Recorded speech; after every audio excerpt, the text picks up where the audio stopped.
Ya, Assalamualaikum warahmatullahi wabarakatuh. Selamat sore menjelang petang. Hari ini saya akan melakukan penelusuran atau mengulik cerita tentang batu wadas yang berada di Kebumen, Pagar Kodok. Oke ya, beginilah situasi sekilas. Sore ini saya ditemani dengan Ki Kanwah dan Eyang Parman. Oke, saya ingin sedikit bercerita tentang situasi di sini ya. Halo, selamat sore, Ki. Ya, selamat sore, pemirsa semua. Alhamdulillah, ini jadi saya bersama Eyang Parman. Ceritanya ini kan sedang berada di ini tambang batu wadas. Ya, Eyang Parman ceritanya dulu kan pernah tahu ada ditemukan ketika pekerja di sini menggali ada potongan-potongan besi yang itu wujudnya jangkar kapal. Ceritanya seperti apa, Yang Parman? Iya, dulu sekitar 2017-an.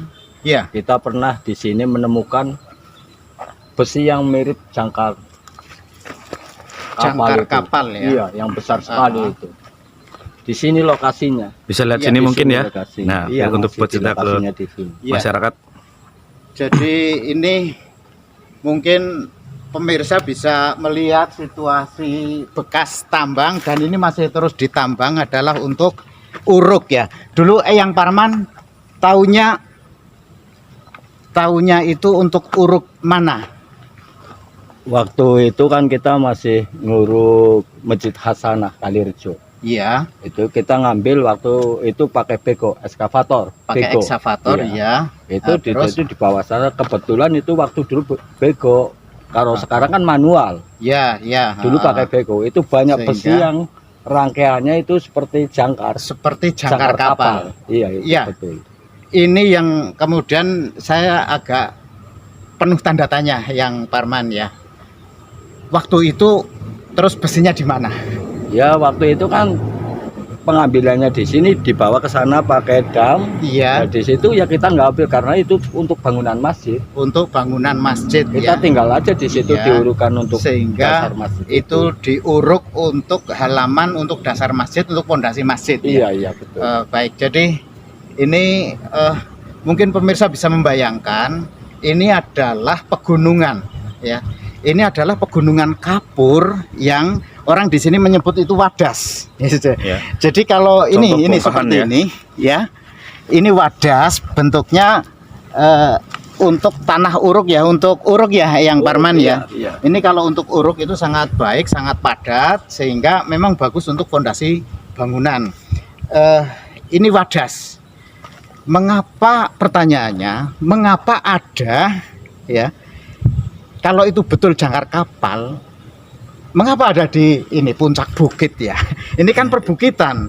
Ini ketinggiannya bisa ada 100 sampai 150 meter di atas permukaan laut. Ini sebagian sudah hilang ya. Dulu ini saya pernah ke sini waktu kecil, memang begitu sangat Ya.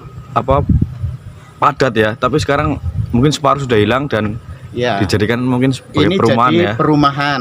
Nah. Ya. Setelah jadi perumahan dan kelihatannya ini juga akan terus digali. Namun sejauh ini ada cerita lain. Yang Parman ingat, dulu konon pernah ada orang yang menemukan semacam mahkota di sini. Iya betul. Iya. Iya, dulu itu ada orang yang menemukan pekerja sini menemukan mahkota yang ada di depannya itu batu merah.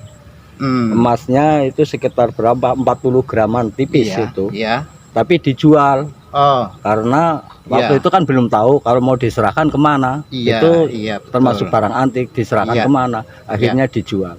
Ya. Iya. Jadi inilah pelajaran bagi kita ketika barang semacam itu berada di, kalau ini kira-kira kedalaman, kalau dari atas permukaan bukit sana itu ada berapa, Yang Parman? Mungkin ada 30 meter ya? Lebih kalau ini. Lebih ya, lebih 30 meter. Artinya itu terpendam di daerah ini, semacam ini. Jadi saya berkesimpulan sementara ini ya.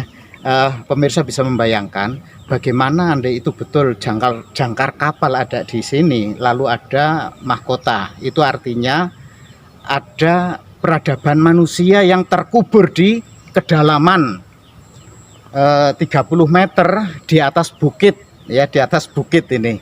Nah, ini cerita yang bisa terus kita gali, dan asumsi sementara ini adalah saya menemukan temuan, ya, kalau mungkin bisa dikatakan temuan, ini adalah daerah pantai.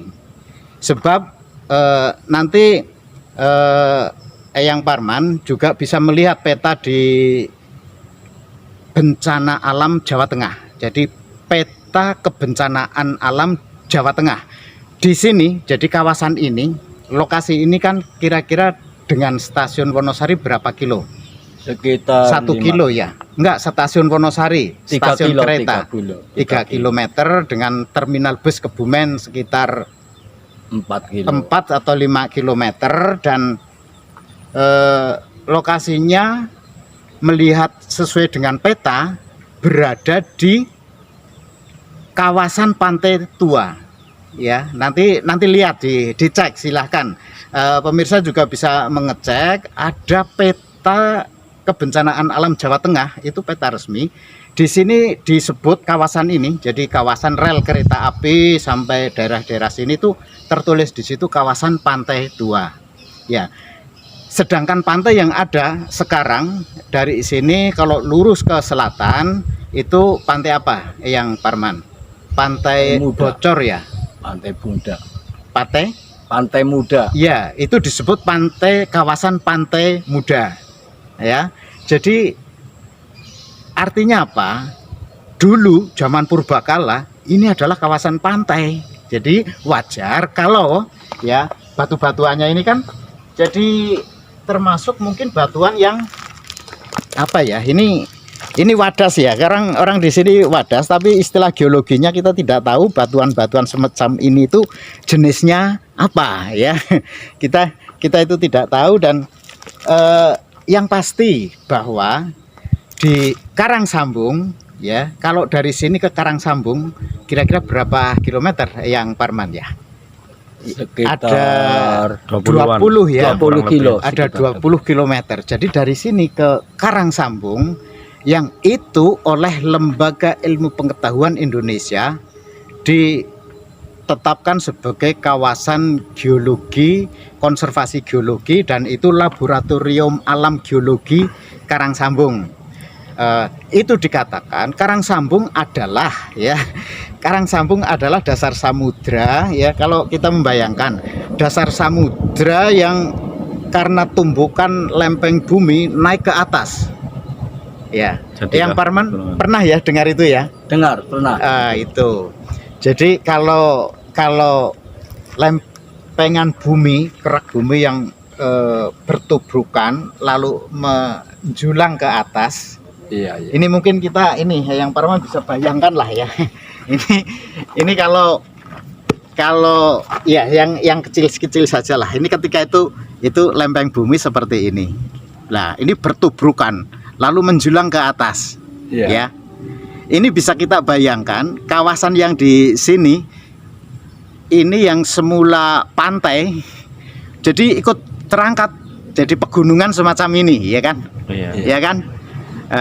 Logikanya kita bisa menerima itu. Jadi penjelasannya kembali ke cerita soal jangkar kapal di sini, ya kan?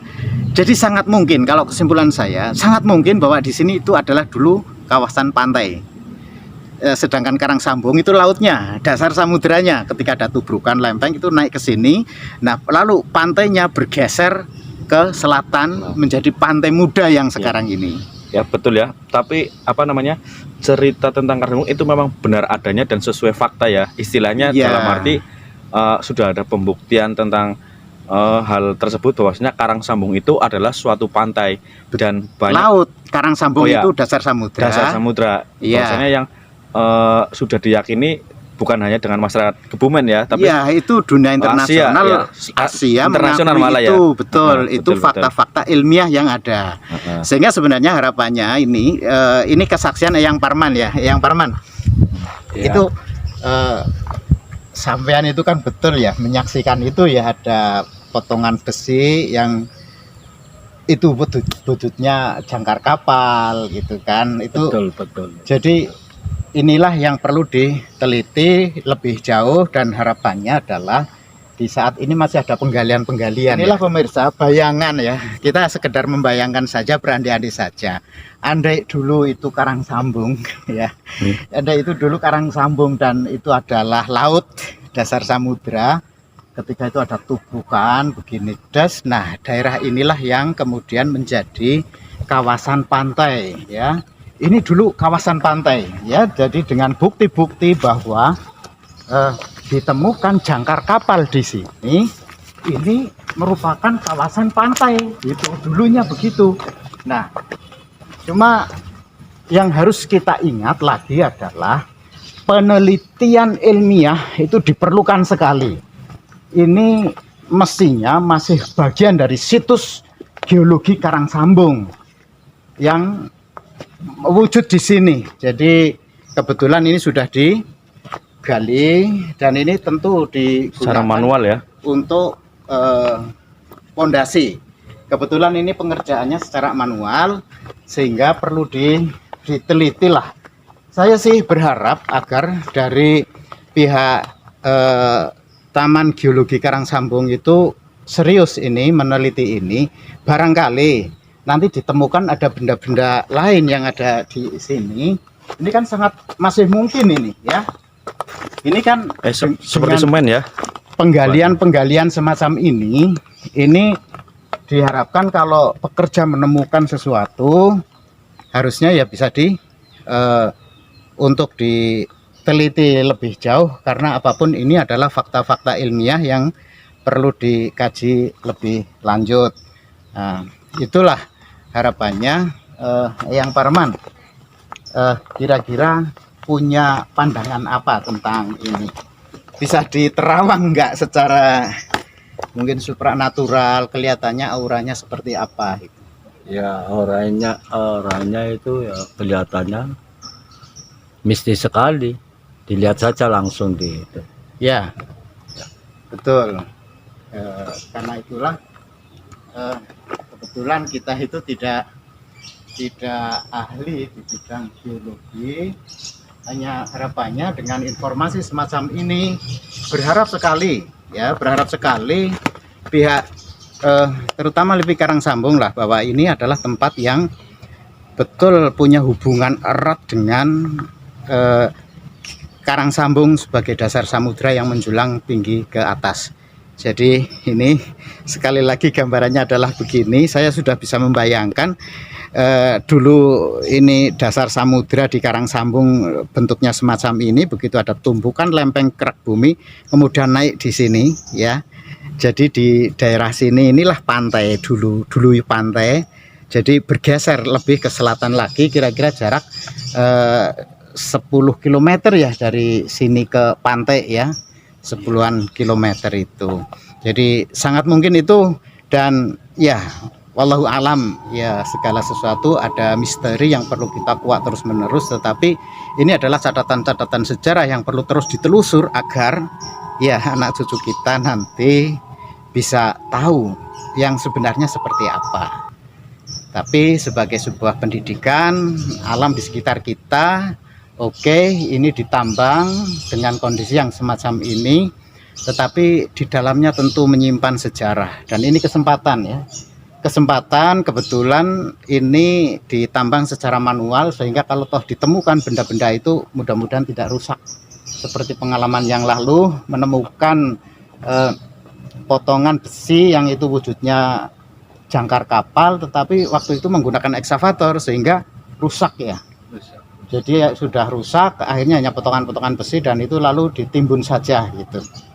Itu waktu mengambil tanah ya, batu wadas. Jadi itulah yang kemudian ini yang Parman, saya berpikirnya begini, wadas itu senantiasa menyimpan cerita.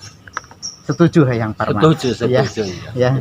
Menyimpan cerita seperti halnya wadas desa di Kecamatan Bener yang itu ceritanya juga panjang.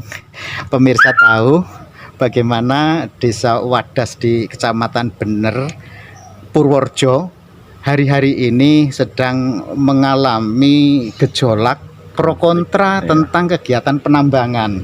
Ya. Iya, iya. Ya, setiap kegiatan penambangan apapun tujuannya pasti menimbulkan gejolak masyarakat.